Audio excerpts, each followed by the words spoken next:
Hoje eu gostaria de compartilhar com os irmãos, e vou ser honesto com você mais uma vez, não vou falar do que está no boletim. Deus é bom, amém? Quantos têm desfrutado da graça de Deus nesses dias? A graça superabundante do Senhor, que eu ia compartilhar com você hoje, mas eu vou compartilhar. Só que eu decidi responder uma pergunta que me foi feita, mas eu pensei que ela é uma pergunta tão importante, que vale, assim, uma ministração inteira a respeito dela. E, primeiro porque, em linhas gerais, é uma dúvida que muitos e muitos irmãos possuem.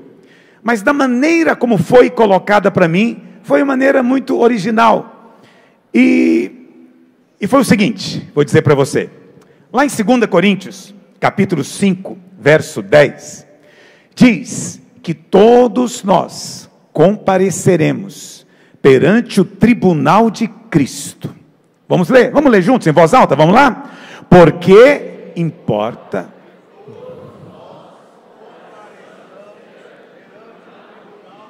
para que cada um receba segundo o bem ou mal que tiver feito por meio do corpo. Então preste atenção, todos nós, Paulo está se incluindo aqui, sim ou não?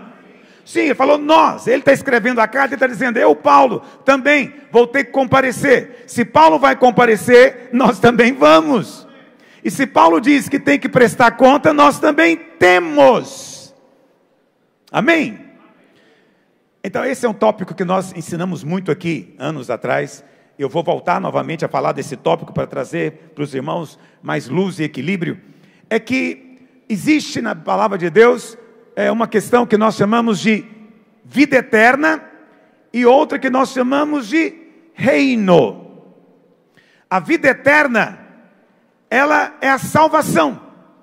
Quando você creu, você recebeu o dom, a dádiva, a graça de Deus da salvação. Quantos dizem amém? Porque pela graça sois mediante a... E isso não vem de vós. É o quê? É o quê? É dom. O que significa dom? Presente, de graça, de graça. Para quem não merece, é mais do que de graça. Porque para quem não merece é o quê? Não é verdade? É graça. Isso é a salvação. Você, no dia em que creu, foi salvo. Quantos creem que são salvos? Aleluia. Então, sobre você não existe mais condenação. Romanos 8:1. Agora, pois, nenhuma condenação há para os que estão em Cristo Jesus. Diga, eu estou em Cristo. Por isso, sobre mim não há mais nenhuma condenação. Você crê nisso? Mas existe outra coisa na palavra de Deus chamada de reino. Reino vai ser o tempo em que os crentes vencedores vão receber a recompensa, o galardão. Isso está na palavra de Deus. Quantos dizem amém? Quando é que o reino vai começar? Quando Cristo vier.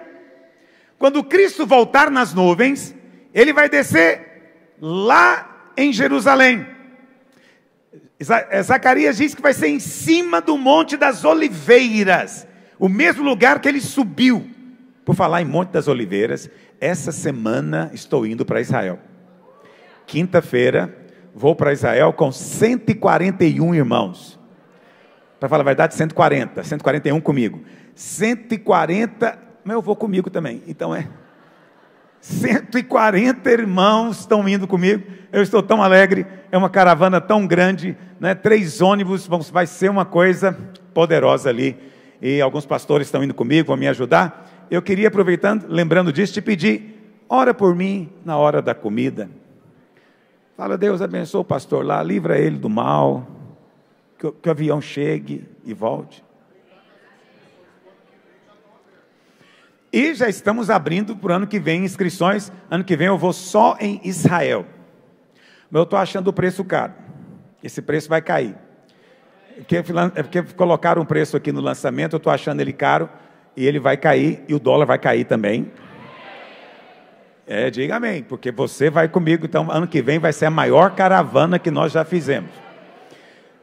Mas ore por mim, tá bom? Olha, se você também quer estar comigo, eu vou transmitir a viagem pela internet. O que você tem que fazer? Eu não sei que hora que eu vou ministrar, porque lá eu não sigo assim uma agenda assim, com horinha marcada. Entende? É na hora que a gente para e é ali mesmo que eu vou compartilhar. Vou fazer como Jesus. É muito chique isso. Uma vez eu ouvi um irmão dizendo, na verdade ele escreveu isso, né? Ele falou, o que você diria se eu dissesse para você que Jesus era peripatético? Aí ele falou, eu diria que você está amarrado e repreendido. E aí ele falou, mas você sabe o que significa peripatético? O nosso problema é que a gente ouve as palavras e a gente fala, pelo som eu imagino, esse negócio não é bom, isso é do diabo esse negócio. Jesus é maravilhoso, lindo, sublime, mas peripatético não. Então, peripatético significa aquele que ensina enquanto caminha. Quantos aqui são peripatéticos? Presta atenção. Aí, eu não tenho hora certa, tá bom? Mas eu não sei se é possível ligar lá na internet, lá no Instagram ou no YouTube, um alarme para avisar. É possível? Descobre como é que faz isso e nós vamos transmitir. Também não sei ainda se vai ser pelo Instagram ou pelo YouTube ou pelos dois. Mas todas as vezes que eu parar para ministrar, eu vou transmitir. E estou levando um irmão comigo que vai também fazer uma panorâmica do lugar, para você ver onde nós estamos. Eu vou te dizer o que aconteceu naquele lugar. Então, se você quiser viajar comigo, né, virtualmente, eu vou viajar na quinta, eu chego lá na sexta. Então, a partir de sexta ou sábado, você pode estar comigo na internet. Quantos vão estar? Seria muito bom se você tivesse. Isso me motiva mais ainda, porque eu vou estar falando para 140, mas alguém diz, olha, mas tem online aqui mais tantos mil. Aí você fica, parece que mais, pastor empolga com essas coisas, né? Bom, vamos voltar para cá. Então, Jesus vai descer lá no monte, onde é que ele vai descer, meus irmãos? Monte das Oliveiras. E ali ele vai estabelecer o reino. Alguém diz, pastor, o reino já não está aqui. O reino, já não começou o reino. Então é claro que você vai encontrar pastores que ensinam que já começou o reino. Mas na verdade é um equívoco. Quando Jesus veio, o que ele pregava? Qual que era a pregação dele? Primeira pregação que ele pregou quando ele começou o ministério. Você lembra qual foi? Arrependei-vos, porque é chegado o... Então a primeira mensagem de Jesus foi essa. Arrependam-se, porque chegou o reino. Por que ele disse que o reino chegou? Porque ele chegou, ele é o rei. Uma vez que o rei chegou, ele disse, eu estou aqui para estabelecer o reino. Mas, para que o reino fosse estabelecido, o povo tinha que arrepender. O que significa arrepender? Os irmãos sempre associam essa palavra com arrependimento de pecado, ficar triste, chateado. Mas arrepender significa metanoia, que significa o quê? Mudança de... O que ele estava dizendo é o seguinte, gente, mudem a opinião de vocês a meu respeito. Mudem o que vocês pensam sobre mim. Eu sou o rei e o reino chegou. Mas eles creram, meus irmãos. Em vez disso, fizeram o quê? Mataram o rei. Mataram o rei. Então, o reino foi adiado, postergado. O reino não foi estabelecido. Por isso que, mas aí alguém fala, mas nós já não entramos no reino? Sim, mas Jesus disse o quê? Que hoje, ninguém pode dizer que o reino está ali ou está acolá. Porque o reino está onde, meus irmãos? Dentro de nós. Diga, o reino está dentro de mim. Por que o reino está dentro de você? Porque o Espírito Santo entrou dentro de você. Porque o rei entrou dentro de você. Hoje o reino é nascer de novo. Quando você nasce de novo, o reino entrou em você. Mas o reino exterior, visivelmente, ainda não começou. Ele só vai começar quando Cristo voltar, descer no Monte das Oliveiras. Mas diz a Bíblia que antes dele começar a reinar, ele vai julgar os crentes. Só os crentes. esse julgamento não é para condenação. Está me ouvindo? Esse julgamento é para recompensa, galardão. Mas pode haver repreensão e disciplina também. Mas disciplina não é condenação. Quantos estão entendendo o que eu estou dizendo? Aí então entra a pergunta que o irmão fez: pastor, não consigo entender a lógica de como pode ter julgamento, né? Como é que vai ter julgamento para quem não tem mais condenação? Porque todo julgamento tem que resultar em condenação ou absolvição. Mas aqui está dizendo que tem um julgamento para quem já é inocente? Tem um julgamento que não vai resultar em condenação? Mas ainda assim é julgamento? É julgamento. É julgamento. Mas é um julgamento de fato que não tem nada a ver mais com a questão da sua salvação. Você não tem mais condenação. Você nunca mais vai para o inferno. Você nunca mais vai para o lago de fogo. Sua dívida já foi paga. Seus pecados já foram cravados na cruz. No entanto, existe uma verdade de que nós seremos julgados. E é aí que entra essa questão de ser um vencedor ou não. E alguém fala: pastor, como então conciliar a graça com julgamento? Graça com julgamento? Então é sobre isso que quero pregar para você hoje. A graça do julgamento. Pode colocar esse tema na palavra. A graça do julgamento. São dois conceitos aparentemente irreconciliáveis. Mas eu vou te mostrar hoje que há muita graça de Deus no seu julgamento para com os crentes, com os filhos. Quantos querem essa graça hoje? Então hoje você vai aprender uma coisa nova a respeito da graça. Mas vamos começar lá na oração do Pai Nosso. Mateus capítulo 6. Jesus chega para os discípulos. Mateus 6, projeto. Mateus 6, 9. Jesus é o rei, mas Jesus também é Deus. Sabia disso? É que nós estamos tão habituados a ler o Evangelho que a gente esquece.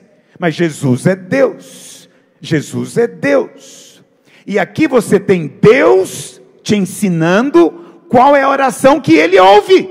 Não é muita graça isso?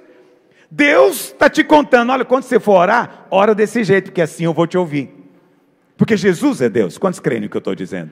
E Ele ensinou: portanto vós orareis assim. Tem muita gente hoje em dia, não sei se é muita, mas tem pessoas dizendo hoje em dia que essa oração não é para nós, que Jesus ensinou essa oração antes dele morrer e ressuscitar, portanto não se aplica a nós. Mas esse é um argumento equivocado, porque antes dele morrer e ressuscitar, ele disse para Marta e Maria: eu sou a ressurreição. Antes dele morrer, ele já era a ressurreição. Ele não precisa de morrer para falar em ressurreição. Está entendendo o que eu estou dizendo? E aí o que acontece? Ele chega e ensina. É oração para você também. Ele começa dizendo o quê? Pai Nosso, Pai Nosso. Por quê? Isso aqui já é uma revolução completa. Um judeu não chamava Deus de Pai. O judeu chamava Deus de Jeová, Adonai, Senhor, mas não de Pai. Mas o Senhor diz: agora você vai chegar dizendo, é Pai. Por que é Pai? Agora você nasceu de novo. Presta atenção, não é pai de alguém que foi adotado no sentido comum da palavra. Porque no sentido comum da palavra, um filho adotivo, ele é filho de outro. Mas você trouxe para a sua família. Mas ele é filho de outro. Se você fosse filho adotivo, significaria que Deus tem um montão de cobras sentado na mesa. Entendeu? É adotado. Alguém fala: que cobrinha linda. Adotei. Tudo adotivo. Presta atenção. Deus não adota cobras. Deus mata a cobra. Ressuscita ela na forma de filho. E põe ele para sentar na mesa. Quando alguém pergunta, ele fala o quê? É meu filho, eu gerei pela minha semente. Ele tem a mesma vida que eu tenho. Não importa o que você foi no passado, porque muitos de nós fomos muitas coisas no passado, mas hoje eu vou te dizer o que você é. Você é filho de Deus. Você nem é criação de Deus.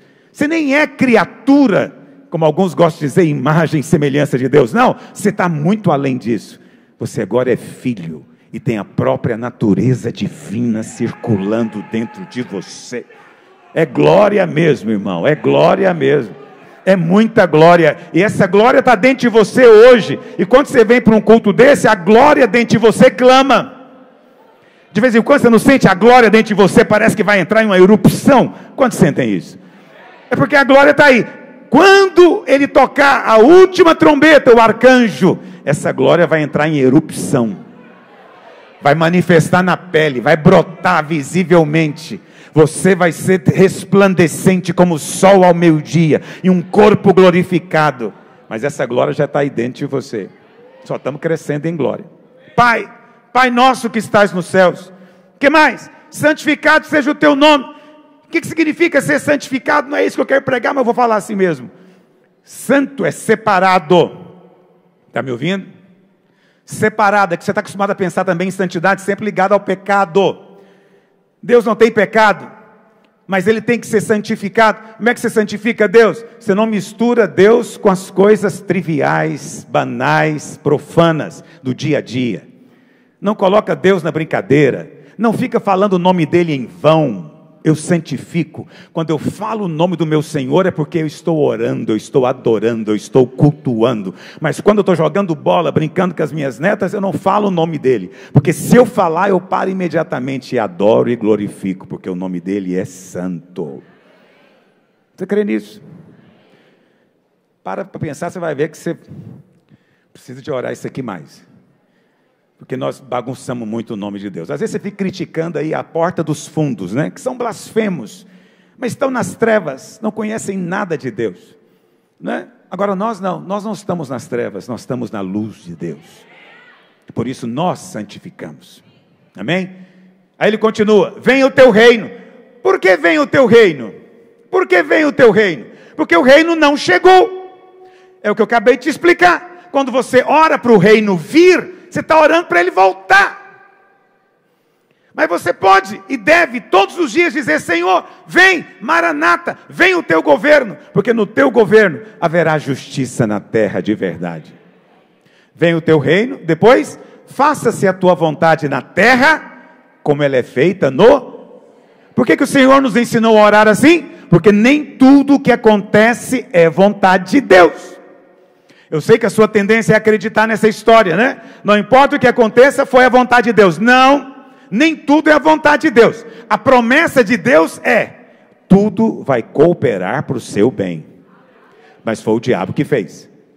Entendeu o que eu estou dizendo? Foi o diabo que fez, mas não se preocupe, eu vou transformar em bênção na sua vida.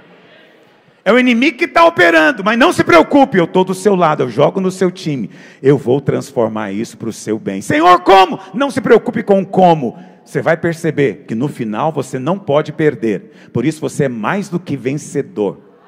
Vencedor pode perder um jogo de vez em quando, é verdade ou não? Mesmo o time vencedor do campeonato perdeu um jogo ou outro, mas você nunca perde, porque até quando você perde, você ganha. Está parecendo uns irmãos aqui que me falaram da bolsa. Teve um irmão que falou para mim que estava aplicando na bolsa. Eu falei para ele: irmão, cuidado com isso. Ele falou: não se preocupe, pastor. Lá eu ganho quando sobe e ganho quando desce. Para mim isso é um mistério completo. Como que ele vai... Então, a ação subiu, ele ganha, faz sentido. Mas se desceu, ele ganha também? Mas então isso não é bolsa, eu não sei o nome disso. Quer dizer que você ganha de qualquer jeito, então você é mais do que vencedor, você está igual eu. Eu ganho quando eu subo, eu ganho quando eu desço. Eu ganho quando parece que eu perdi, mas olha eu ganhando de novo. Porque não tem derrota para você. Deus transforma até a sua derrota em vitória.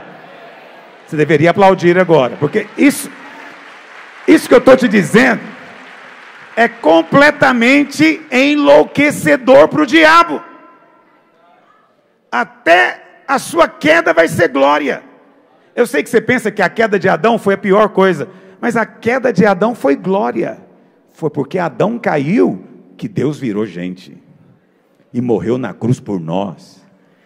Então, eu não vou cair para ter bênção, porque esse é o raciocínio carnal.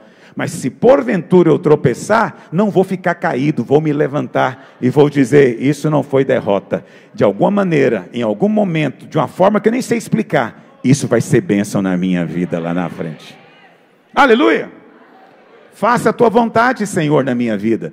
Faz na igreja, faz na minha família, faz no Brasil, faz tua vontade. Continue. Verso 11. O pão nosso de cada dia dá-nos hoje. Então o Senhor não quer te dar o pão do resto da sua vida num dia só. Eu sei que é o seu sonho, ganhar na loto, loteria, cena, etc. Mas o Senhor não quer te dar o pão do resto da vida. Ele quer te dar o pão hoje. Por que Deus quer te dar o pão hoje e não quer te dar já valendo para o resto da vida? Porque se Ele te der para o resto da vida, você vai orar menos. Você nem vai orar essa parte aqui mais. Entendeu? Você vai dizer, não, já tem o pão já foi dado. O Senhor quer que você volta todo dia. Volta todo dia. Mas lembra, não é só o pão natural. Pede o pão do céu também. Pede a graça de Deus, de quando você chegar aqui domingo, tenha pão disponível para você. E você vai embora para sua casa alimentado, alimentada, sentindo suprido pela graça de Deus. Quantos dizem amém? Mas tudo isso eu falei para chegar no próximo versículo. O que diz? Perdoa-nos as nossas dívidas, como nós temos perdoado os nossos devedores. Esse é o versículo que as pessoas falam, é aqui que está o problema. Por isso que essa oração não é para nós, mas é para nós. É só preciso de entender, no contexto maior do ensino da palavra de Deus. O Senhor só queria ensinar a orar, mas Ele não estava querendo, nesse momento, falar de tudo. Mas depois, no decorrer das epístolas, você vê a explicação disso. Perdoa os meus pecados, perdoa as minhas ofensas, perdoa as minhas dívidas, do mesmo jeito que eu tenho perdoado quem peca contra mim, quem me ofende, quem me deve. Ah, pastor, então isso não é graça, porque graça é eu receber sem merecer. Mas aqui o Senhor está dizendo que eu só vou ter perdão se eu perdoar. É verdade. Se você pular lá para o verso 14, olha o verso 14. Avança. Olha o que diz. Porque se perdoardes aos homens as suas ofensas, vê que o Senhor fez questão de frisar o negócio. Presta atenção, não rejeite nada na palavra de Deus, porque você não entende. Entendeu? Deixa guardado, a seu tempo você vai entender, mas não tente arrumar explicações que excluem a palavra, que dizem, não é para mim, não sou eu, não, é preciso compreender, ainda mais se está no Novo Testamento, porque se perdoardes aos homens as suas ofensas, também vosso Pai Celeste vos perdoará. E, continue, verso 15, alguém vai lá atrás me ajudar, por gentileza? Pensei que já tinha 6 pessoas correndo lá atrás. Se, porém, não perdoardes aos homens as suas ofensas, tampouco vosso Pai perdoará as vossas ofensas. Sério isso, né? Pastor, como é que é isso? Não consigo entender. Você acabou de começar a reunião dizendo que já estamos perdoados? E agora o Senhor está dizendo que se eu não perdoar, eu não estou perdoado? Entende? Como é que eu vou conciliar essas duas coisas? Me parece contraditório. Então a palavra de Deus, ela foi escrita de tal maneira que você precisa sim se debruçar sobre ela para compreender. Você precisa sim de buscar a luz do Espírito Santo para você entendê-la. Por isso o ímpio lê e não consegue entender. Para ele é um amontoado de contradições, mas não é. É preciso compreender como as coisas do Espírito funcionam, ok? Vamos compreender então. Você é perdoado. Por que você é perdoado? Você é perdoado porque você permanece na graça. Mas se você resolve sair da graça, é possível sair da graça? Sim ou não? Sim ou não? Sim, Gálatas 5:4. O que diz em Gálatas 5:4? A palavra de Deus diz o quê? De Cristo vos desligastes. Essa é uma expressão forte. Não significa que perdeu a salvação. Não significa que a pessoa não crê mais em Cristo. Significa que Cristo agora não tem efeito sobre ela. É como um galho que estava conectado no tronco. mas de repente o galho se desligou. Isso significa que a seiva que está no tronco não está fluindo para ele, mas ele continua sendo parte da videira, sim ou não? Jesus disse: eu sou a videira verdadeira e vocês são o quê? Os ramos. Então, um ramo que está desconectado da videira, ele continua sendo videira, sim ou não? Sim, é um ramo que está numa posição estranha, desagradável, mas continua sendo ramo. E a palavra de Deus fala o quê? De Cristo vos desligaste. Então a coisa que você deveria mais se preocupar em saber agora é o seguinte: pastor, como é possível eu me desligar da graça? Porque eu não quero fazer isso. Como é possível isso, pastor? Aí o texto explica: vós que procurais justificar-vos na lei. Vocês que ficam procurando se relacionar com Deus com base na lei. O que é a lei? A lei não é simplesmente os 10 mandamentos. A lei é um sistema de relacionamento do Velho Testamento. Era a maneira como o homem se relacionava com Deus na velha aliança. A lei é o princípio da troca. Eu obedeço, sou abençoado. Eu sei que você quer trazer muito isso para o Novo Testamento, mas o Novo Testamento não é assim. O Novo Testamento é: você crê, então é abençoado. Na lei é: você obedece e vai ser abençoado. Na graça é: você crê que Cristo já obedeceu no seu lugar e você vai ser abençoado. Isso é graça. Mas quando você resolve viver com base na sua própria obediência, eu obedeci, eu fiz a minha parte. Você nunca me viu fazendo isso, aquilo outro. Eu cumpro os mandamentos. Já ouviu o crente falando isso? Infelizmente está se desligando da graça. Ele está dizendo: eu quero me relacionar com Deus com base na minha obediência. Me trata de acordo com a minha obediência. Me trata de acordo com o que eu faço. E não com base no que Cristo fez. Quando você faz essa escolha, a Bíblia fala que você decaiu da graça. Não é assim que está escrito? Vós que procurais justificar-vos na lei, da graça decaíste. Então, pastor, não consegui enxergar a relação ainda entre o que Jesus disse e esse texto de Gálatas. A coisa é muito simples. O que leva alguém a não querer perdoar outro? Como é que é a conversa? Você já ouviu gente ressentida, magoada? Você diz para ela: irmão, irmã, tem que perdoar. Normalmente, o que a pessoa responde? Eu não merecia isso. Já ouviu isso? Quando você diz, eu não merecia isso, você está num território perigoso. Entende? Porque você se acha muito bom. Quem diz que não merece algo, está dizendo, eu sou bom. Eu nunca agi assim com ninguém. Eu nunca fiz mal para ninguém. Como é que essa pessoa agiu assim comigo?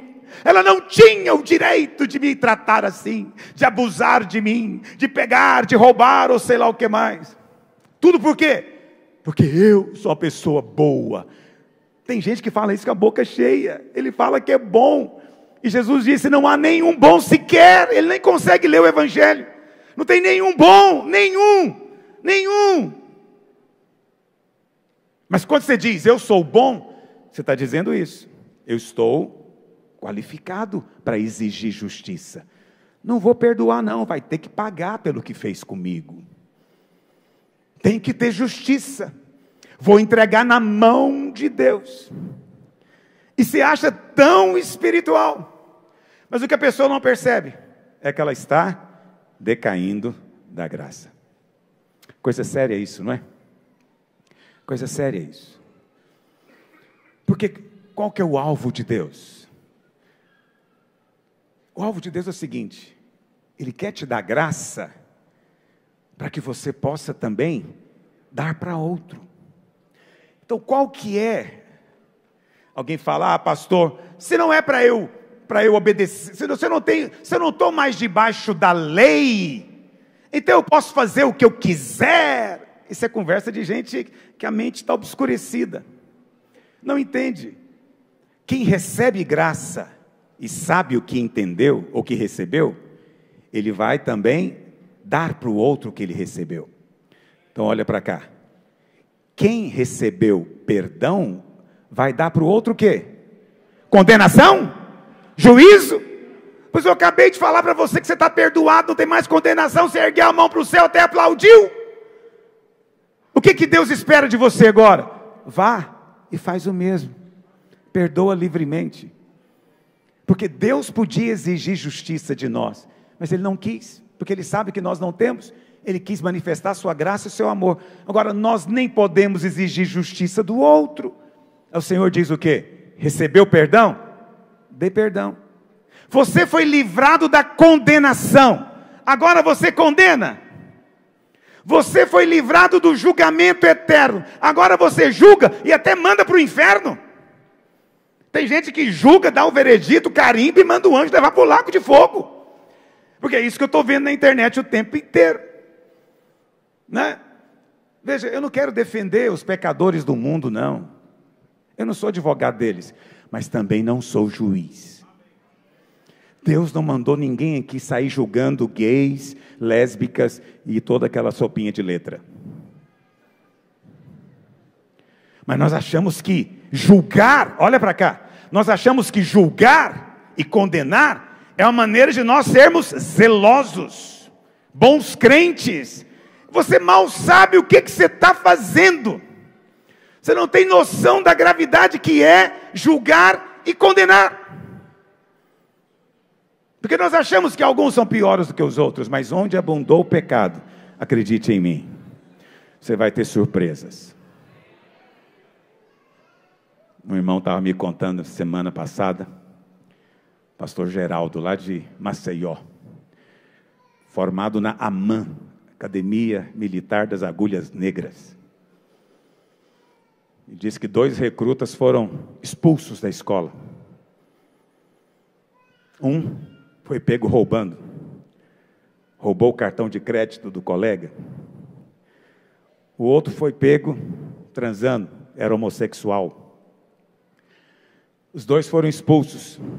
No dia da formatura, o nome deles é mencionado e eles são convidados a sair.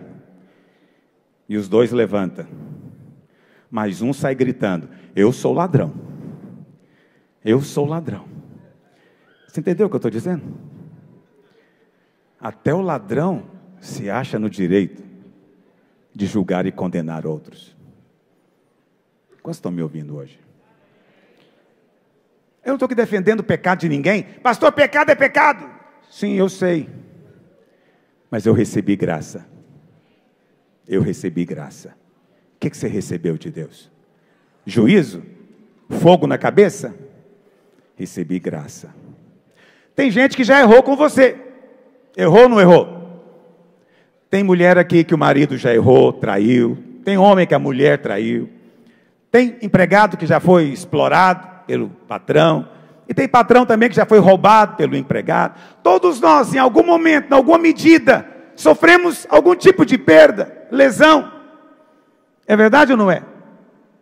Mas quando chegamos diante de Deus, não há condenação, só há perdão. Recebeu graça, viva na graça. Graça, portanto, olha para cá. Eu deveria ficar um mês inteiro falando disso. Graça, portanto, não é só uma doutrina que você aprende para explicar a sua salvação, para você ficar alegre. Isso também. Mas graça agora é um estilo de vida. De vida. Nós andamos agora na graça. Na graça não há condenação. Na graça há generosidade. Na graça nós damos o que o outro não merece receber. Na graça nós perdoamos. Na graça, tudo isso é graça. Nós damos aquilo que recebemos. Quantos têm recebido? Essa é a história. Essa é a história. Mas eu quero ainda continuar com você mais alguns minutos. Lá em Mateus, capítulo 18, verso 23. Vamos lá, Mateus 18, 23. Jesus conta uma parábola. É uma parábola muito séria. E a parábola que tem muita controvérsia teológica. Você vai ouvir muita gente dando opiniões distintas sobre ela. Mas eu quero ficar só no que está escrito, eu não vou te dar opinião nenhuma. Eu vou apenas aceitar o que está escrito. Quantos estão comigo? Eu vou aceitar o que está escrito, porque não sou eu que defino, é Cristo. Ele é a graça que se fez gente. Se Ele está falando isso aqui, é porque tem graça aqui. É porque tem graça. Ele não veio para trazer a lei, Ele veio para trazer graça e verdade. Vamos ler?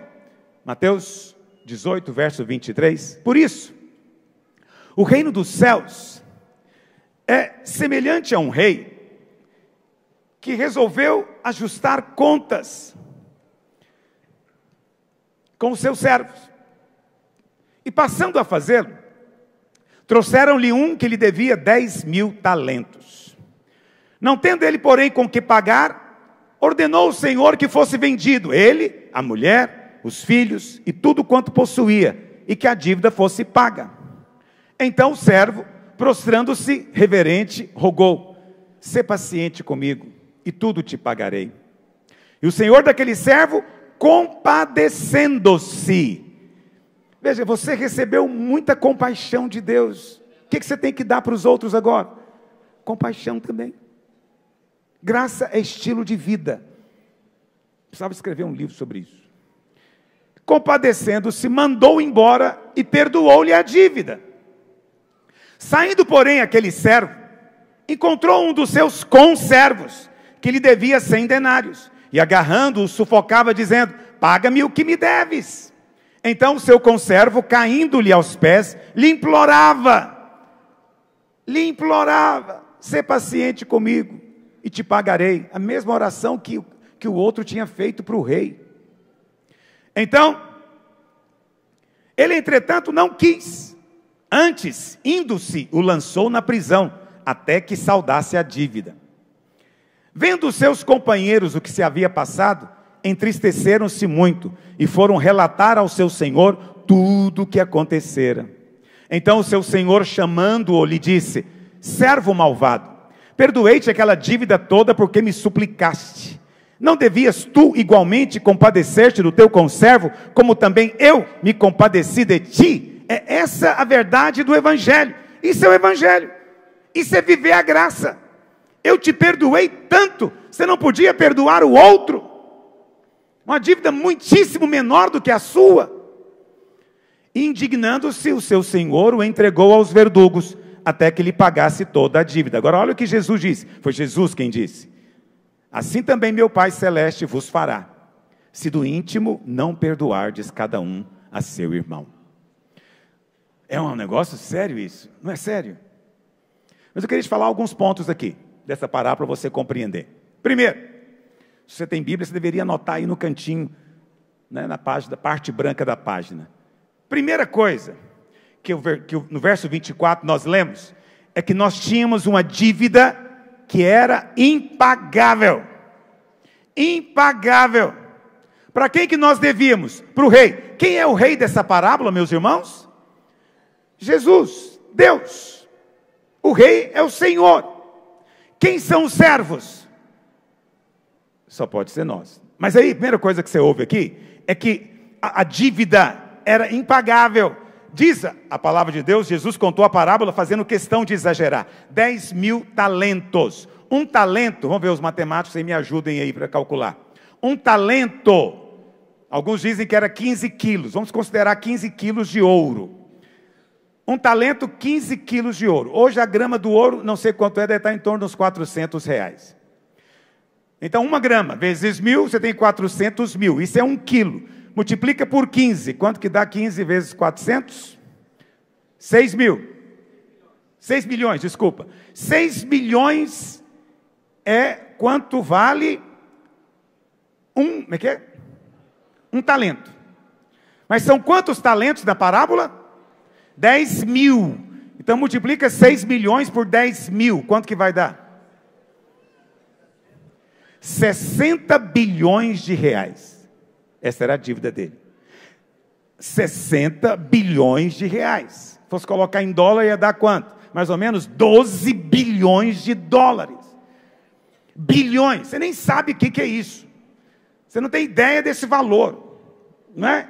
É uma dívida astronômica. Essa era a sua dívida diante de Deus. E tem gente que acha que tem pouco pecado. E tem gente que fala, não, fulano de tal só falta converter, porque ele é melhor do que a maioria dos crentes. Você conhece gente assim? Ou seja, a dívida é pequena dele, a dele deve ser menor do que a sua. Não, aqui não tem exceção. Todos nós devíamos uma dívida impagável para Deus. Porque todo pecado tem um salário. Qual que é o pagamento do pecado? A morte, a morte, a morte. Aí, o Senhor falou que ele tinha que pagar. Tem que pagar. Mas aí, segunda coisa que nós vemos aqui, o rei é gracioso. E o rei perdoa. Não tendo ele com o que pagar, não é? Se prostrou, pediu misericórdia, verso 27. E o rei se compadeceu, mandou embora, perdoou tudo. Tudo. Eu quero dizer para você, você está completamente perdoado. Mas não saia da graça. Porque quando você sai da graça, você está dizendo para Deus te tratar fora do favor. Você quer ser tratado com base lá no outro lado, da dívida que tinha que ser paga. Não faça isso, só loucos fazem isso.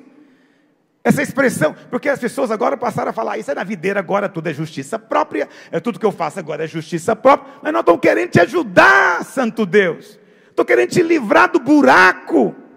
Quando você acha que precisa de tratar as coisas com base no seu merecimento, você está se desligando da graça. Essa é a pior coisa que pode acontecer com o homem. Eu quero ficar debaixo do perdão permanente do Senhor. O perdão é como a cachoeira caindo sobre mim. Quantos dizem amém? É muito sério. Terceira coisa, no verso 28, nós vemos que ele tinha um conservo. Saiu aquele servo e encontrou um conservo. Presta atenção, esse servo, ele é crente ou descrente? É crente. Por quê? Porque o Senhor não tem servo lá fora, só tem servo aqui dentro. Ah, eu não sou servo, eu sou filho. Ok. Você vê como o evangelho é uma coisa maravilhosa. Você é de fato filho, mas também é servo. Ah, pastor, Jesus disse que não me chama de servo, mas de amigo. Ele te chama de amigo, mas você continua sendo servo. Por que você é servo? Você foi comprado. Sabia disso? Ele te comprou. Você estava no mercado de escravo. O diabo era o seu dono. Ninguém tinha interesse em te libertar dali. Mas ele desceu da glória. Como diz o cântico, abriu mão da sua glória, se fez homem, mas sendo muito rico, foi lá e pagou por você. A quem você pertence agora? A Ele. Ele é o nosso dono. É verdade ou não é, irmão? Você tem um dono? Quantos tem um Senhor aqui? E você faz bem em chamá-lo de Senhor todo o tempo. Eu quase nunca chamo Jesus de Jesus. Eu chamo de Senhor Jesus. Faço questão de lembrar que Ele é o meu Senhor e o meu dono. Entende? Não trato de qualquer maneira, com absoluta reverência, porque é o meu dono. Eu não faço o que eu quero, eu não ando por onde eu quero, eu não dou a opinião que eu acho. Para tudo eu pergunto o meu dono, o meu Senhor. Tendo um Senhor, vão prestar conta dos talentos para Ele, sim ou não? É muita graça que Ele te deu talento. A um deu um, a outro. O que ganhou menos, ganhou um talento. Quanto que custa um talento que eu falei aqui? 6 milhões. Ou seja, o crente mais pobre tinha que estar aí nesse padrão aí. Você tem isso na sua conta hoje? Brincadeira, olha para cá. O servo que ganhou menos ganhou um talento, mas teve que um que ganhou 5. Entendeu? E o Senhor quer saber o que nós fizemos com o talento, porque é muita graça o que Ele nos dá. Você ganhar 15 quilos de ouro para você negociar é muita bondade, mas Ele quer saber o que virou. Não é nem que Ele quer pegar de volta para Ele, que Ele é muito rico. Ele quer saber se você fez algo com isso, se você não foi um desperdício para tudo. Ou seja, se a graça na sua vida não foi em vão. Na minha vida a graça não vai ser vã. Eu tenho um Senhor e eu sou o servo dele. Só que na parábola diz que os servos possuem conservos. O que é isso? Tem gente que é servo, a palavra com aqui não significa que é servo dele não. Com significa igual. Eu sou servo, ele é servo também. Nós somos conservos. Quantos estão entendendo o que eu estou dizendo? Eu tenho que explicar o português para você não ficar pensando que um é maior do que o outro. Não, não, é tudo servo. O rei é o rei. Só que tem um outro servo que me deve. Ok? Só que a dívida dele, de quanto que era a dívida, irmãos? 100 denários. Vou te contar quanto que é um denário. Um denário é o salário de um dia de um trabalhador braçal na Bíblia. Vamos imaginar hoje um servente pedreiro, não sei quanto que ele ganha, vamos arredondar para 100 reais. Quanto que seria? 100 denários? 10 mil reais. Dá para comparar com 60 bilhões? O homem mais rico do planeta, Elon Musk, está tentando comprar uma empresa, o Twitter, e está tendo dificuldade de ter essa quantia. Quanto que é o Twitter? 40 e lá vai pedrada, bilhões. 44 bilhões. Mas ele está tentando arrumar financiamento, empréstimo nos bancos, o cara mais rico do planeta. Quer dizer, a dívida desse cidadão aqui era grande demais. Agora, 10 mil reais para o Elon Musk, ele deve gastar isso no almoço todo dia. Entendeu? Ele deve dar isso de gorjeta, fica na porta do hotel, na hora que ele sair, você estende a mãozinha. Deve dar isso de gorjeta. O cara mais rico do planeta, mas não pode pagar pela própria alma. Não pode pagar pela própria alma. Porque o salário do pecado é a... Mas veja, esse cara foi perdoado de uma dívida monstruosa, de bilhões, e não conseguiu perdoar uma dívida irrisória, comparativamente, de 10 mil reais. Pelo contrário, mandou prender, coloca na cadeia, até que pague, tem que me pagar. O que esse cara está dizendo com essa atitude dele, irmãos? Porque alguém poderia falar para ele naquela hora: ô fulano, põe a mão na consciência, você foi perdoado pelo rei ali, e agora você está cobrando 10 mil? O que ele fala? Na verdade, ao não perdoar, qual mensagem que ele está passando?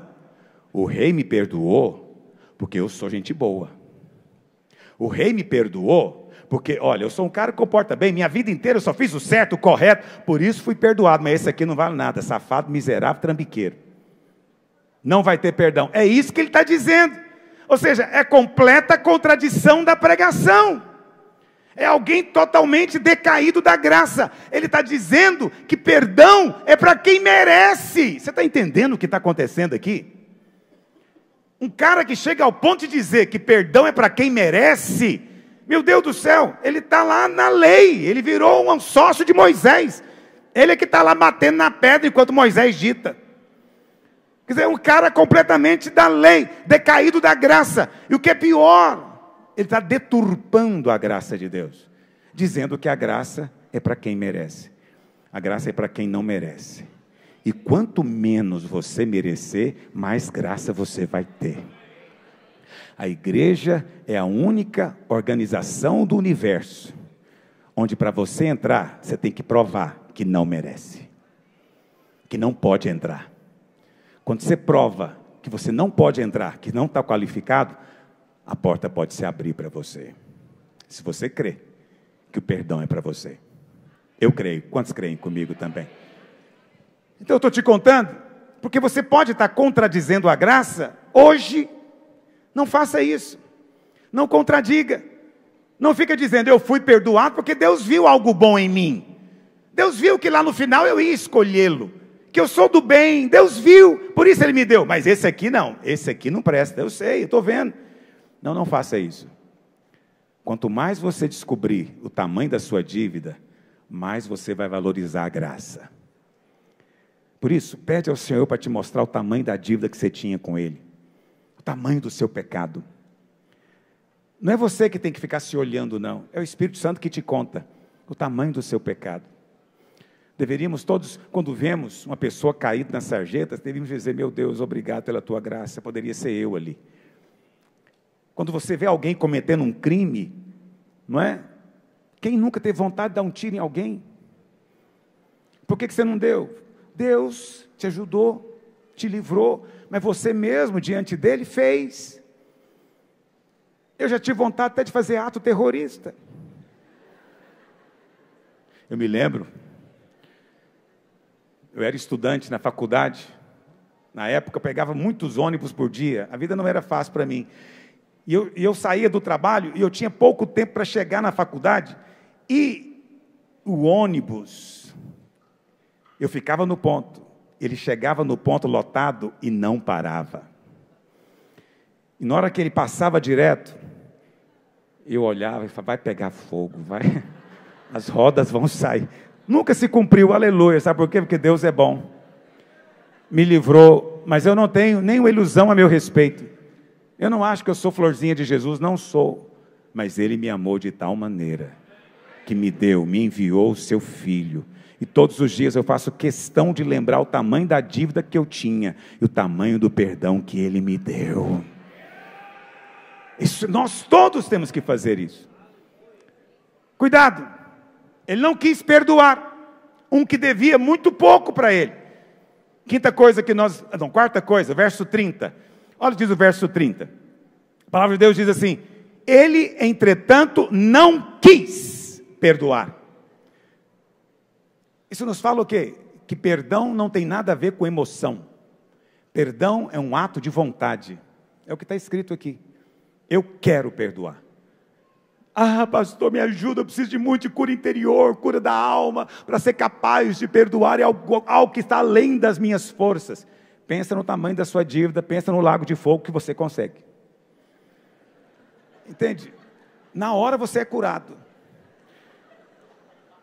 Sim, porque se alguém chegar para você falando, ou perdoa, ou então você está no fogo. Aí você fala, aleluia, está perdoado, pode ir em paz. Não é verdade? Na hora, sem nenhuma terapia, nada. Porque perdão é uma questão de vontade. Você decide perdoar. Ah, eu já decidi, mas eu estou sentindo. Ignora o seu sentimento e fica com o que você decidiu. Eu costumo dizer que perdão é como alguém que está com ferro elétrico quente, ligado na tomada. A vontade é o quê? Desliga ele da tomada. Quando você desliga um ferro quente da tomada, ele esfria instantaneamente? Não, demora um pouco para esfriar. Mas se você não tornar a ligá-lo, ele vai esfriar no final. É só não ligar de novo. O negócio é que você fica meditando no que o outro fez para você. Você vem na reunião, eu decido perdoar. Chega em casa, mas ele errou demais comigo, meu Deus do céu. Não posso. Aí liga na tomada de novo, aí esquenta de novo o ferro. Aí no outro dia, eu vou desligar esse ferro. Arranca esse fio e joga fora. Não pensa no assunto mais, esquece, você decidiu, esquece. Eu creio, recebi graça, vou dar graça. Ele errou mesmo, ninguém está aqui discutindo que ele não errou. Nós estamos discutindo que você perdoa. Ato de vontade. Quantos dizem amém? Essa é a quarta coisa. Quinta coisa, olha o que a palavra de Deus diz, no verso 31. Vendo seus companheiros o que se havia passado, entristeceram-se. Presta atenção, mágoa é uma coisa que contamina os outros. Os outros, quando veem, sentem-se contaminados, perdem a alegria. E foram conversar com o rei a respeito do que tinha acontecido. Que coisa séria. E aí o que o rei diz? Verso 34. Indignando-se o seu senhor, o entregou aos verdugos, até que pagasse toda a dívida. Então, pastor, eu não consigo entender o que é verdugo. Eu também não. Eu apenas creio no que está escrito. Os verdugos pode ser hoje. Pessoas que sofrem por causa do ressentimento. Não precisa. Não precisa. Mas também pode ser algo naquele dia. Que dia? O dia que eu vou comparecer diante do julgamento. Pastor, se eu fui todo perdoado, vou ser julgado de quê? Olha para cá. No momento em que você resolve não perdoar, você está decaindo da graça. E quando você decai da graça, quem vai perdoar o seu pecado agora? Só há perdão na graça. Não há perdão na lei. A lei conseguia no máximo cobrir, não podia perdoar. Só há perdão na graça. Mas quando você resolve sair da graça, aí você vai chegar diante do tribunal como? Você está dizendo para Deus que você quer ser julgado como? Com base em quê? Estão entendendo o que eu estou dizendo? Pastor, você está aí falando de quem fica magoado, mas você não falou nada de quem ofende a gente. Eles não vão ter nada. Quer dizer que podem nos ofender, que essa é a colocação que me fazem todas as vezes que eu vou aconselhar alguém. Pastor, você está tratando só comigo, mas e quem me ofendeu? Você não vai dizer nada? Ele está errado. Tá bom, vou só ler um versículo aqui para você que ofendeu, para você parar de ofender. Mateus 5, verso 23. Olha o que a palavra de Deus diz. Se, pois, ao trazeres ao altar a tua oferta, obviamente Jesus aqui está falando, né, no contexto que existia o templo ainda, por isso que tem altar aqui, tá bom? Hoje em dia não tem altar mais, isso aqui não é altar, isso aqui é um palco, um púlpito, está entendendo o que eu estou dizendo? Mas, ainda nós trazemos oferta, então podemos aplicar o mesmo princípio aqui, nós ainda trazemos oferta para Deus, para um Deus que não precisa de nada, na verdade para um Deus que te deu o que você tem, você resolveu vir aqui, dar para Ele de volta o que Ele te deu, Ele não precisava de receber, mas porque Ele é gracioso, Ele fala, eu vou ainda te abençoar porque você veio aqui, só que, quando você vier, e você não vai ver nenhuma igreja que prega prosperidade lendo esse versículo, olha o que diz, quando você trouxer a tua oferta, e ali na frente você se lembrar de que teu irmão tem alguma coisa contra ti, o que você tem que fazer? Entrega a oferta ou volta para o banco com envelope? Eu nunca vi ninguém voltando com envelope, né? Mas aqui está escrito isso, deixa perante o altar a tua oferta, vai primeiro, vai lá e pede desculpa, pede perdão, depois voltando, faz a tua oferta. Vê que coisa séria? Você sabe que alguém está ofendido com você? Vai lá pedir perdão. Tem gente que fica ofendido e você não fez nada. Sobre esse você pode ignorar. Você não fez nada, é coisa da imaginação dele. Está ofendido não sei com o quê. Tem irmãos que ficam ofendidos porque eu preguei certas coisas, porque eu preguei, ele está ofendido. Então, obviamente, eu não vou pedir desculpa por algo que eu preguei, não é? Porque está na palavra, entende? Mas se eu sei que eu fiz algo errado, a palavra de Deus fala o quê? Enquanto eu não pedir perdão, não adianta trazer oferta. Sem oferta, sem semeadura, sem colheita, sem colheita, sem prosperidade. Eu quero prosperar, quantos querem comigo também? Então, acredite em mim, pessoas chateadas com você, com razão, vão levar essa questão diante de Deus. Não é assim que fala o verso seguinte, verso 25? Entra em acordo sem demora com este teu adversário, esse que está chateado com você, enquanto estás com ele a caminho. O que significa estar a caminho, querido? Vocês dois estão vivos, está andando aqui.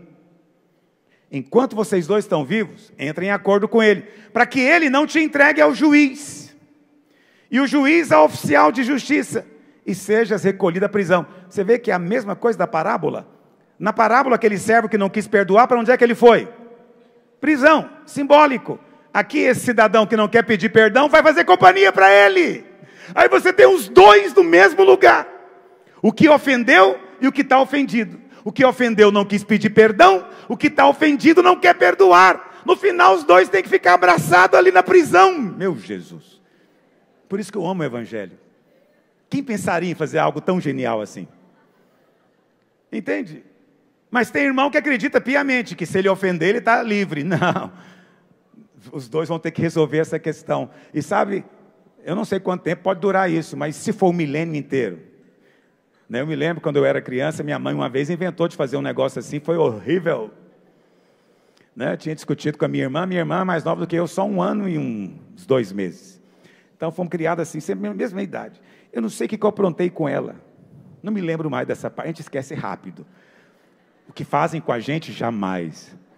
Eu tenho lembrança de 5 anos de idade, olha para cá. Fiz algo com ela, e minha mãe falou, vai lá pedir desculpa. Eu falei, não vou. Naquela altura eu não sabia quem era minha mãe, ainda vinha conhecê-la depois com o tempo. Ela falou, você não vai não? Tá bom. Então, agora você não vai pedir perdão não. Você vai ficar abraçado com ela. Eita. Se tem uma pessoa que você não quer abraçar, é o seu irmão quando você briga com ele. Você fica com uma raiva. E ele te olha com o olho fulminante. E nós dois estamos ali abraçados. Se soltar, apanha. Que tortura infernal. Que tortura. Hoje, minha irmã, obviamente, não deve nem lembrar disso, né? Mas eu lembro, porque marcou muito a minha alma ferida. Presta atenção. Deus vai fazer a mesma coisa com você. Vai te colocar 1000 anos abraçado com o sujeito. Brincadeira. Não sei quanto tempo vai ser não, mas é o que está escrito. Eu não posso mudar o que está escrito. Vou encerrar agora, olha para cá. Pastor, você não respondeu a pergunta do julgamento ainda. Vou te responder agora. Deus vai te julgar naquele dia. Mas aqui está a graça. Você escolhe como é que Ele vai te julgar. Deus é o juiz. Mas Ele hoje está te dizendo, como é que você quer ser julgado naquele dia? Se você tratar o seu irmão, eu vou entender que você quer ser tratado do mesmo jeito. Você não quer perdoá-lo, é assim que você quer que eu te trate naquele dia? Sem perdão também. Você quer tratá-lo sem misericórdia, é assim que você quer ser tratado naquele dia também? Será sem misericórdia. Mas se você é generoso, naquele dia será generoso. Se você hoje entendeu a graça, esqueceu o seu pecado, nem Deus, naquele dia, vai ser capaz de lembrar o seu. Você escolhe. Está me ouvindo? Quem disse isso? O próprio Senhor Jesus. Não sou eu. Vamos ler? Lucas 6, verso 37. Entra, Lucas 6. Não julgueis e não sereis julgados. Olha para cá. Tem irmão que lê esse versículo aqui e fala assim, eu não vou julgar porque eu não quero que outras pessoas me julguem. Você acha que é isso que está escrito aqui? Não. Por quê? Porque ninguém tem direito de julgar. Ninguém. Nem você tem direito de julgar e nem outra pessoa tem direito de julgar você depois do seu julgamento. Ninguém tem direito de julgar. Julgamento pertence a Deus. Só Deus julga. Então quando ele diz, não julgueis, e eu também não vou te julgar. Não condeneis, e eu também não vou te condenar. Quando? Hoje? Não, naquele dia. Porque vai ter o dia do tribunal de Cristo. Perdoai, e sereis perdoados. Então, você define como Deus vai agir naquele dia. Essa é a graça de Deus hoje. É inevitável. Todos nós vamos comparecer diante do tribunal. Está me ouvindo? Todos vamos prestar conta. Mas hoje, eu digo para o Senhor, e olha, eu digo para o Senhor, te falo na presença dEle. Todas as vezes que eu libero alguém, que eu perdoo generosamente, eu falo, Senhor, escreve aí diante do Senhor esse dia. Lembra, guarda, Senhor, porque eu quero ser tratado desse jeito naquele dia. Eu tenho tanta convicção que eu vou comparecer diante dEle. Eu tenho tanta clareza que eu vou comparecer diante dEle, que cada vez que eu subo aqui, eu oro com muita reverência, eu digo, Deus, me livra de ensinar algo errado para esse povo, porque se eu fizer errado com eles naquele dia, Senhor, como vai ser a prestação de conta? Eu quero alcançar misericórdia naquele dia. Por isso, hoje eu tenho muito temor. Temor do que eu falo, temor do que eu ensino, temor de não mudar o que está escrito, jamais. Continue, verso 38. Dai e dar-se-vos-á. Nós gostamos desse versículo aqui para falar de oferta. E ele está certo, não está errado. Mas Jesus não falou dele falando de oferta. O Senhor falou esse versículo no contexto de não julgue, não condene, perdoe. Dê, esse dá aqui é dê perdão. Dê generosamente, dê compreensão, dê compaixão, é isso que ele está dizendo, dai e dar-se-vos-á. Quem que vai dar de volta? É Deus. Vai dar o mesmo tanto? Não, boa medida, recalcada, sacudida, transbordante, generosamente vos darão, porque com a medida com que tiverdes medido, vos medirão também. Lá em Tiago 2,13. Tiago 2,13. Tem algo muito sério. Estou te contando como é que vai ser esse julgamento naquele dia. Para cada um, o juiz vai agir de uma maneira. Porque no final das contas, você define como você quer ser julgado. Deus quer muito que você compreenda a graça.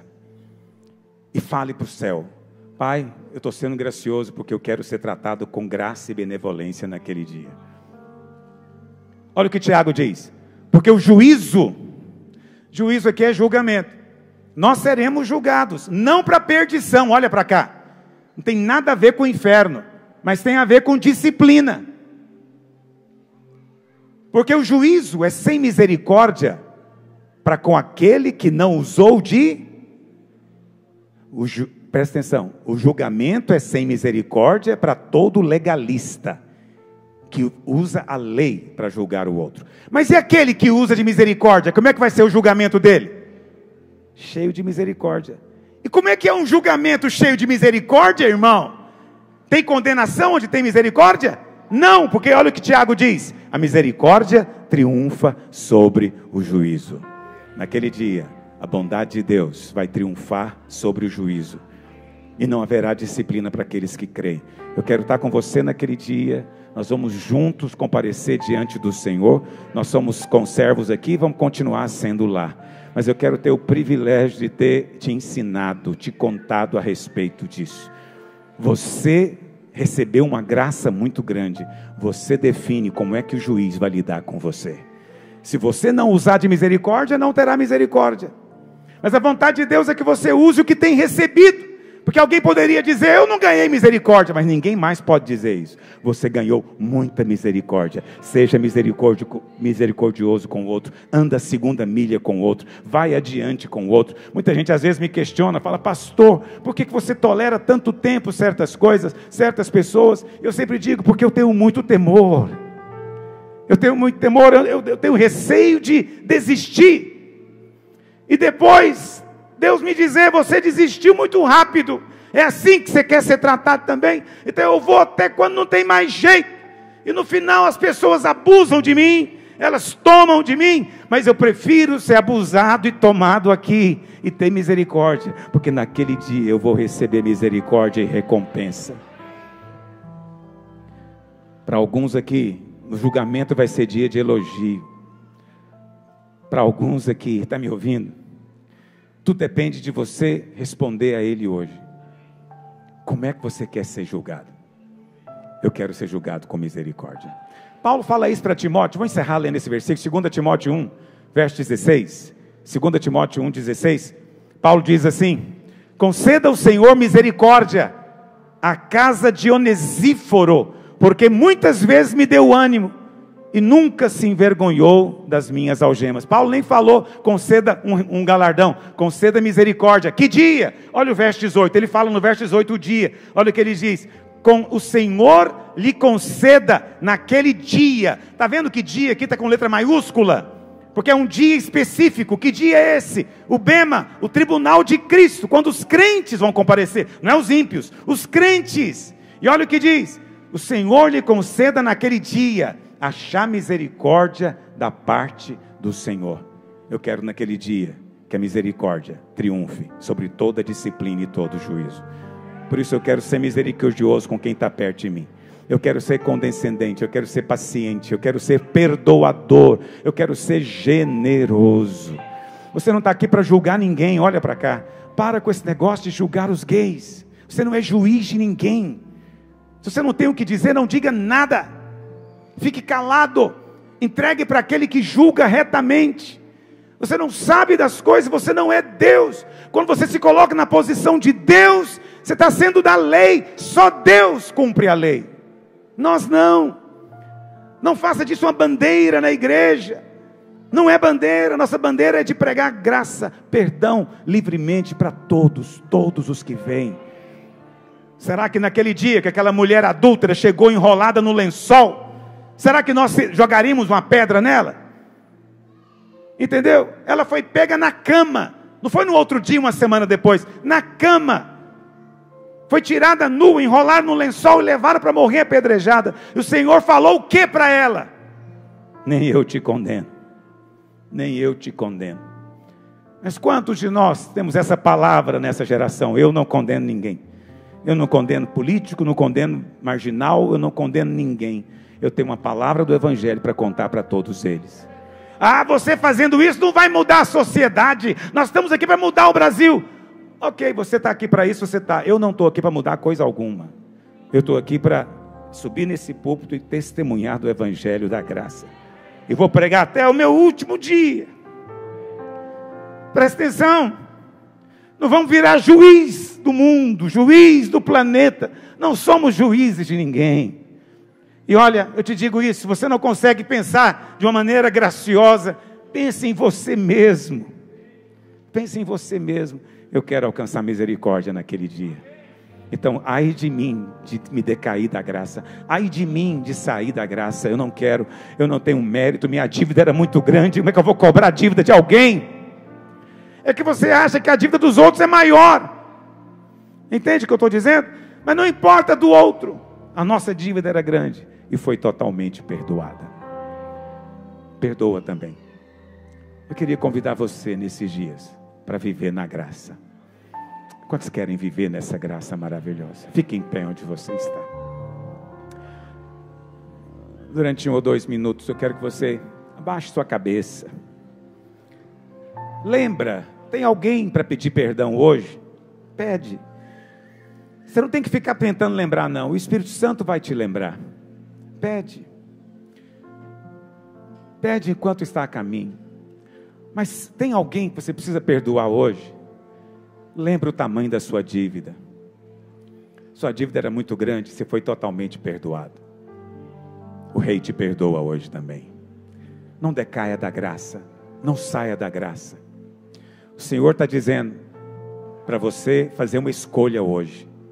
Como é que você quer que eu trate você? Você escolhe. Você quer que eu seja implacável, duro, severo na lei? Ou você quer que eu seja misericordioso, generoso, paciente? Você escolhe. Não é muita graça que o Deus eterno nos mande escolher? Porque com a medida com que você medir, você vai ser medido. Eu quero usar uma medida muito graciosa com os outros. Antes de você orar, deixa eu falar só um detalhe para você que talvez alguém pode confundir. Nós não julgamos pessoas, mas julgamos ensinos. Está me ouvindo? A Bíblia fala que você tem que julgar a profecia. Você tem que julgar o que é ensinado, mas não o pregador, não o profeta. Entendeu o que eu estou dizendo? Vou mencionar um nome aqui, mas eu vou fazer isso com respeito. Bispo Macedo. Muita gente fala muita coisa dele, ruim. Eu te falo na presença de Deus, nunca falei nada de mal dele. Porque ele não é meu servo. Ele não serve a mim. Eu não falo não é só dele não falo de nenhum pastor. Mas preste atenção. Eu falo do ensino deles. Porque o ensino que ele libera já não é mais dele, foi liberado. Mas da pessoa dele, eu não tenho nada a ver com a vida dele. Está me ouvindo? Não julgue pessoas. Não julgue pessoas. Sabe qual que é a inversão hoje em dia? Julgamos o pregador e comemos o ensino errado. Não come ensinos errados. Julga o que você está ouvindo no crivo da palavra. Estou te dando um crivo aqui a cada semana. Erga a sua mão para o céu. Fecha os seus olhos, Pai. Eu oro ao Senhor hoje. Que o teu Espírito se mova sobre a vida dos teus filhos hoje. Pai, nós queremos graça, misericórdia, favor. É isso que nós queremos, Senhor. Então, Pai, manifesta na vida dos teus filhos. Livra-nos, ó Deus, de sermos implacáveis, legalistas, condenadores, julgadores. Livra-nos, ó Deus. Nós queremos viver a graça, viver o favor imerecido. Viver, ó Deus, debaixo da generosidade, sendo generoso. Viver debaixo do perdão, concedendo perdão. Viver debaixo da bondade, sendo bondoso. Vivendo debaixo da não condenação, também não condenando. Ó Deus, queremos viver debaixo do favor imerecido, dando aos outros o que também eles não merecem. Ó Deus Santo, nós queremos hoje definir como queremos ser tratados naquele dia. Nós queremos misericórdia, graça da parte do Senhor. Manifesta-te entre nós hoje, ó Deus. Nós te pedimos em nome de Jesus. Você tem liberdade de ainda por um instante pegar ou colocar a mão no ombro em liberdade, ou pegar na mão de alguém que está do seu lado. Vamos orar uns pelos outros. Que sejamos uma igreja assim, em nome de Jesus. Essa é a minha oração nesses dias. Uma igreja que vive a graça. Vive a graça. Nós ouvimos muito, agora é hora de viver.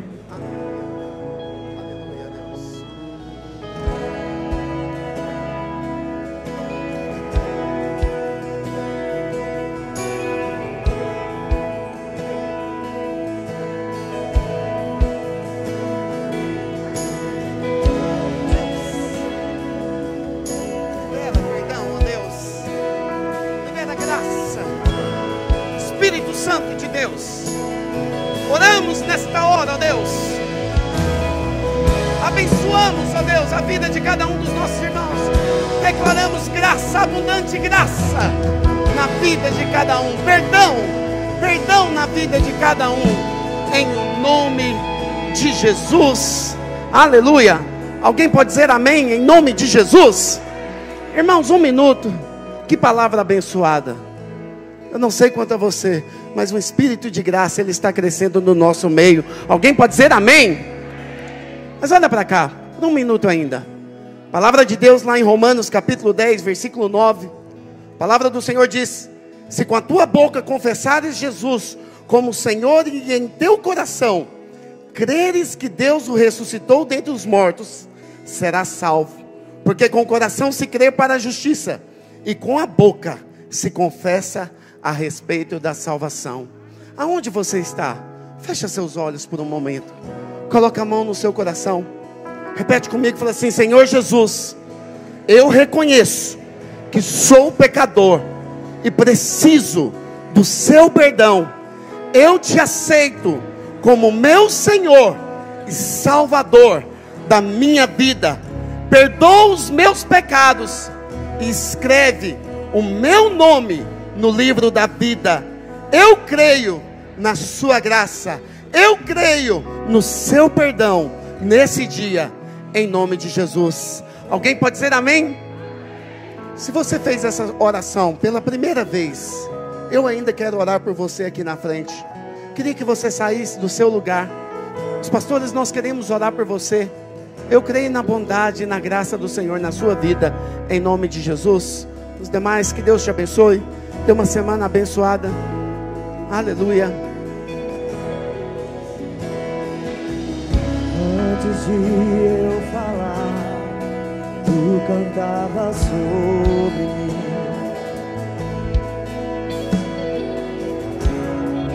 Tu tens sido tão bom pra mim. Antes de eu sua vida em mim.